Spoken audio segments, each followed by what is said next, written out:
প্রিয় বন্ধুরা আমার, বিদায় হলেন ভাষণের মধ্যে ওইখানে কিন্তু বলে গিয়েছেন আজ থেকে 10 কথা বিরক্ত, মানুষের উপরে মানুষের কোনো জবরদস্তি নাই, মানুষের অধিকারের ব্যাপারে কোনো আপোষ নাই, বরং মানুষের অধিকার মানুষের হাতে ফিরে দিতে হবে।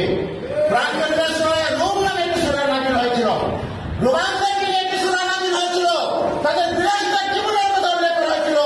যখন দেখা গেল আপনারা গ্রিক রোমান সভ্যতায় প্যাট্রিশিয়ান প্লেটিয়ানরা ঝগড়া করেছিল, মারামারি করেছিল, হানাহানি করেছিল, প্রাচীন সময়ে আমরা বিভিন্ন সভ্যতার মধ্যে দাস প্রথার প্রভাব লক্ষ্য করেছি এবং তাকে নৈতিকতার জন্য কিন্তু বিশ্বকবি সাল্লাল্লাহু বিদায় হজের ভাষণে বলেছিলেন যে কোনো মানুষের উপরে কোনো মানুষের আধিপত্য নাই, আপনারা সবাই স্বাধীন, সবাই মুক্ত।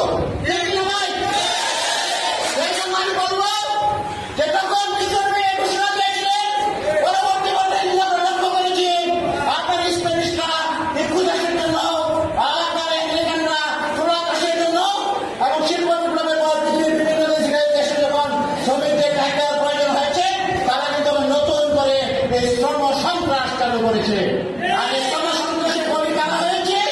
আপনি, আমি, আপনার আমার পূর্বপুরুষ যারা শিল্পে শুনে আছেন, যাদের জন্য আমরা দোয়া করেছি, তারা শুনে আছেন, তারা যদি দেখে আমাদের প্রজন্ম থেকে আবার সেই হাতিয়ার গড়ে ওঠে, আবার যদি সীতাকুল হেল মার্কেটের মতো এই সিলভিসের মতো নেতৃবৃন্দ সারা দুনিয়াতে আওয়াজ করে বৈষম্যের কাজ যদি কুঠারে কাজ করে, তার যদি মানবতার পক্ষে কথা বলে 1970 সালের রুশ বিপ্লবের মতো যদি পিস, লাইট এন্ড ব্রেড, রুটি, আপনার ভূমি এবং শান্তি এই জন্য যদি লড়ে, তাহলে কিন্তু তাদের আত্মা শান্তি পাবে।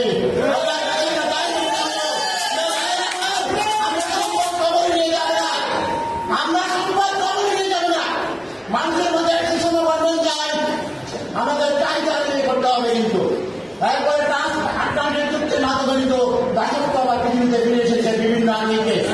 আজকে আপনার বিভিন্ন রাজনৈতিক দল তাদের বড় কৌশলের মাধ্যমে ট্রেড ইউনিয়নের নেতাদেরকে কিন্তু বিভ্রান্ত করছে, আমাদের শ্রমিকদেরকে বিভ্রান্ত করছে, ইউজ করছে।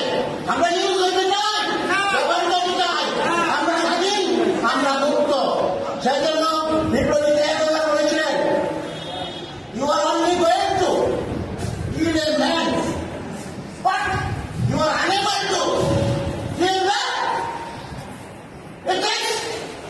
kill the logic and kill the spirit of the moment.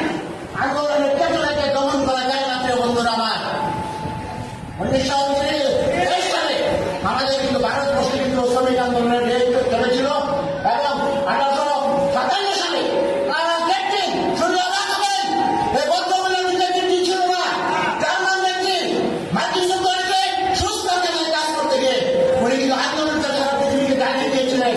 1861 সালের গৃহযুদ্ধের কারণে এটাকে মানুষ যারা নিষ্পেষিত হয়েছিল তাদের যে ক্ষোভ, এটার বহিঃপ্রকাশ ঘটেছিল 1886 সালে।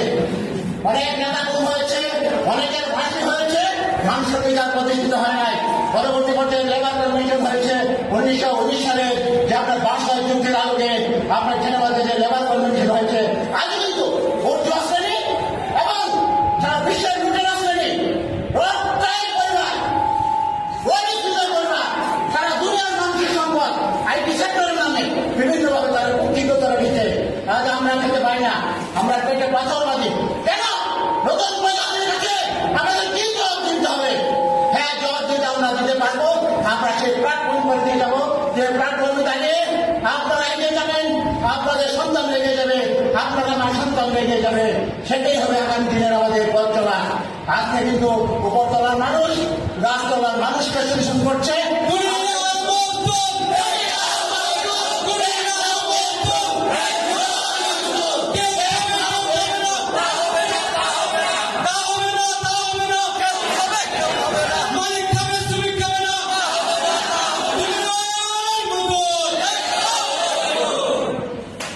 ধন্যবাদ। প্রিয় বন্ধুরা, আপনারা জানেন আমাদের সৌমান্য হয়েছে 2006 সাল থেকে। এই সৌমান্যের যে পোস্ট করে আল্লাহ কতবার যে সংশোধনী এসেছে, কিন্তু আপনার আমার ব্যাংকের যে কোনো পরিবর্তন হয়েছে? সাদা কভারটা কালো হয়েছে, পুরে ছাই হয়েছে। প্রিয় ভাইয়েরা আমার, আপনার আমার সন্তানেরা রাস্তায় মনে করে পুলিশের বিরুদ্ধে